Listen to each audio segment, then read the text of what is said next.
Minute Anurag ji आइए। अनुराग जी आइए। देश की राजनीतिक संस्कृति हमने बदल कर रख दी, बीजेपी की तरफ से दावा किया गया है। वो कह रहे हैं 11 साल बेमिसाल। आइए। ये तो वही हो गया ना कि तुम्हारी फाइलों में गांव का रंग गुलाबी है। या तो किताब झूठ बोल रही है या वादे झूठे हैं, यही तो होगा ना। तो आप तो कह रहे हो हमारा सब कुछ चंगा सी, कहाँ चंगा है? आप बताइए, आपने इनकम दोगुनी करने की बात की थी, क्या किसानों की आय दोगुनी हो गई? क्या इस देश के व्यक्ति की इनकम दोगुनी हो गई? क्या स्मार्ट सिटी बनाने की बात की थी, क्या आपने एक भी स्मार्ट सिटी बनाई? इस देश में मणिपुर जैसा दंगा लगातार होता रहा, मणिपुर की हालत क्या है, क्या आप बताएंगे? विजय माल्या जैसे लोग इस देश से निकल के चले गए, आप उनको रोक नहीं पाए।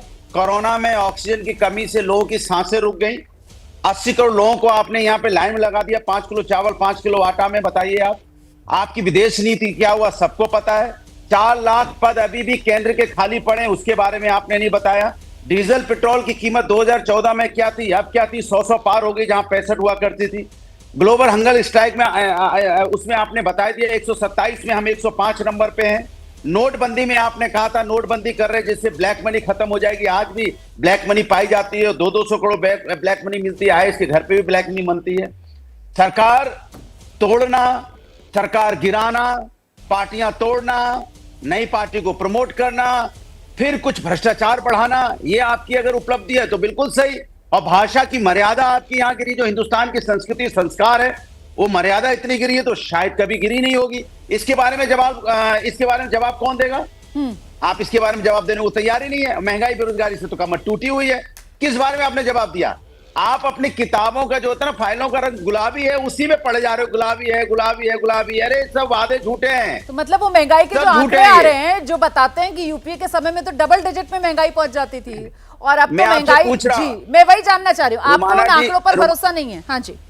अरे रुमाना जी, घर से बाहर निकल के देखिए और सामान खरीदने जाइए। आदमी तो, एक तो नौकरियां चली गई, नोटबंदी के बाद से ज्यादातर नौकरी गई है, और नौकरी जाने के बाद तनख्वाह कितनी बड़ी है लोगों की देख लीजिए। और महंगाई से कैसे लोग आत्महत्या करने पे किसान मजबूर हुआ है आप देख लीजिए। लोग कितने परेशान हैं, चीज बताने की जरूरत नहीं है। ये किताबी बातें करते हैं, किताबी बातों से देश नहीं चलता है। देश चलता है जब आप घर से बाहर सब्जी खरीदने जाते हैं, 100 रुपए भी अगर 500 रुपए लेके जाएंगे तो आप सब्जी लेके पूरी नहीं आ सकते। और आपसे पूछ रहा हूं, आज अनएम्प्लॉयमेंट स्ट्राइक रेट कितना है? 5.1। ये है, मैं नहीं कर रहा हूं, पीरियोडिक लेबर फोर्स अगर आप सर्वे देखेंगे तो 5.1। और चाइना में आप कहते हैं मेक इन इंडिया बता रहे थे आप, और 83 बिलियन डॉलर का यहाँ व्यापार का घाटा हुआ है चाइना से। तो क्या मेक इन इंडिया कहां गया? फिर मैं आपसे पूछना चाहता हूं, डिजिटल इंडिया कहां गया? आपसे एक रिपोर्ट मांगो तो रिपोर्ट आने में आप समय से दे नहीं पाते। डिजिटल इंडिया कहां है? ये मैं नहीं कह रहा हूं, एयरफोर्स के चीफ भी यही कह रहे थे कि समय से हमें अपने वेपन नहीं मिल पाते, समय से हमारी एयरफोर्स की चीजें जो हमें नहीं मिल पाती, तो मिलनी चाहिए थी ना। तो आपसे जब भी सवाल पूछा जाओ तो हर सवाल को टालने की कोशिश करते हैं, ये तो ठीक नहीं है। आपको सवाल ये बताना चाहिए कि आपने उपलब्धियों में क्या आम आदमी आज अपने आप को सुरक्षित महसूस कर रहा है? क्या आम आदमी अपने आप को यहाँ पे पॉलिटिकली नहीं, मैं आर्थिक रूप से कह रहा हूँ, आर्थिक रूप से क्या सुरक्षित महसूस कर रहा है? ठीक है।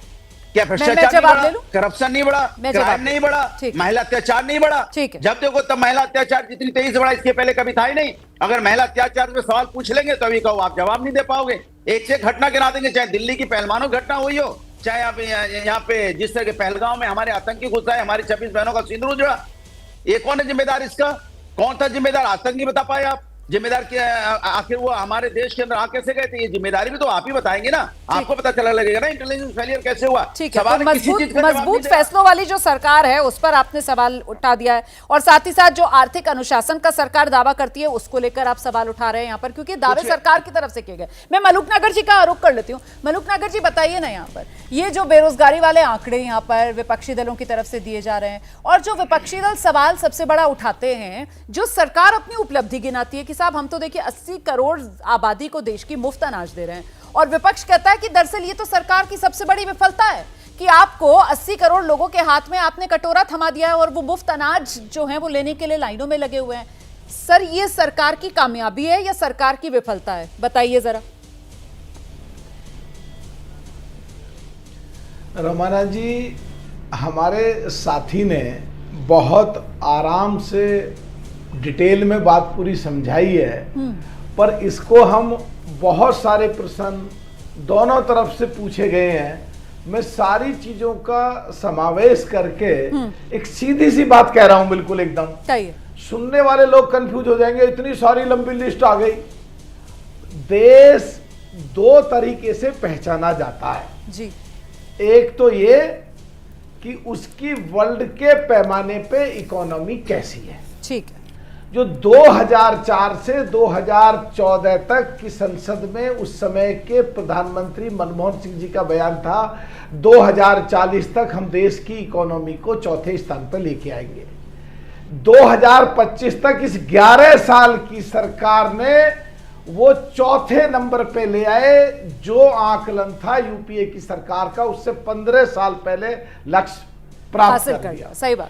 दूसरा देखा जाता है कि हमारे पड़ोसी मुल्क अगर हमारे देश में उग्रवाद की घटना करेंगे तो 2004 से 2014 के में 26/11 का हमला होता है, वो गोलियों से भूनते हैं, हम कुछ नहीं कर पाते और 55,000 करोड़ रुपए देते हैं उनको कंपनसेशन में, जो आज की वैल्यू निकालें उससे पाकिस्तान हथियार खरीदता है। फिर हमारे देश के, फिर हम, भदौरिया साहब प्लीज आप बोलने दो, हम बोलते नहीं जब आप बोलते हो, मेरी बात का जवाब नहीं है तो चुप सुनो प्लीज। नहीं आप बोलिए आराम से, कोई रोक नहीं रहा है। अरे भाई मैंने बोला ही नहीं कुछ, मैं तो बस खाली इतना बोला कि पार्लियामेंट पे भी अटैक हुआ था आपकी सरकार में।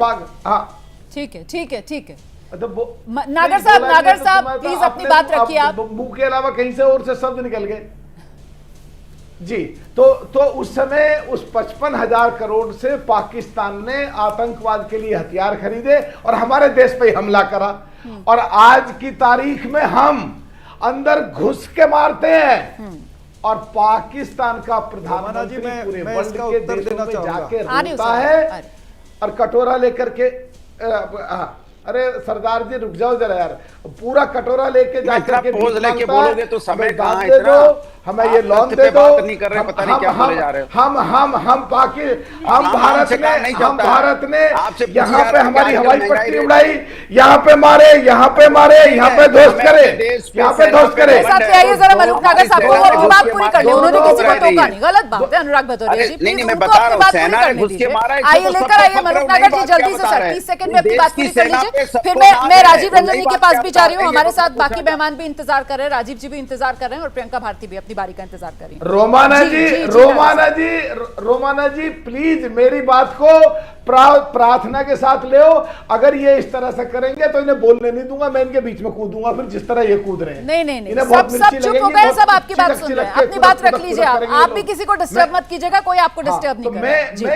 मैं क्या कह रहा हूं, हाँ तो इन दोनों पक्षों पे देश ने ये सिद्ध करा है कि 11 साल में देश वहां पहुंचा है।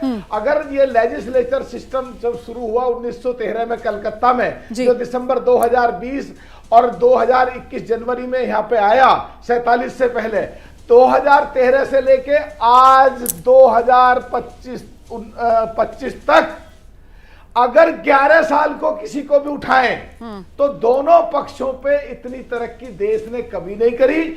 ये तो विपक्ष में है। नागर साहब मुझे लगता है आपने बहुत सही तरीके से जो पैमाने हैं आपने वो यहां पर रखने की कोशिश की है और मुझे लगता है वाकई में जरा इन पैमानों को लेकर ही हमें चर्चा करनी चाहिए।